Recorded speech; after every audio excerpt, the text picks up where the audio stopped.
সত্য কথা বলার শক্তি। হস্তিনাপুরে যুধিষ্ঠির নামে এক রাজপুত্র ছিল। সে খুব শান্ত, ভদ্র এবং সত্যবাদী ছিল। সবার কাছে বলা থাকতো, যুধিষ্ঠির কখনো মিথ্যে বলে না।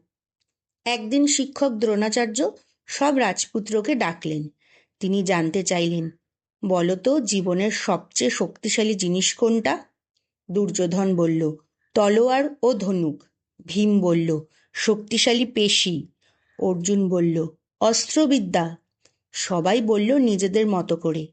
শেষে দ্রোণাচার্য যুধিষ্ঠিরকে জিজ্ঞেস করলেন, তুমি বলো। যুধিষ্ঠির মৃদু হাসল আর বলল, গুরুদেব, আমার মতে জীবনের সবচেয়ে শক্তিশালী জিনিস হলো সত্য কথা। কারণ যিনি সত্য বলেন তাকে সবাই বিশ্বাস করে।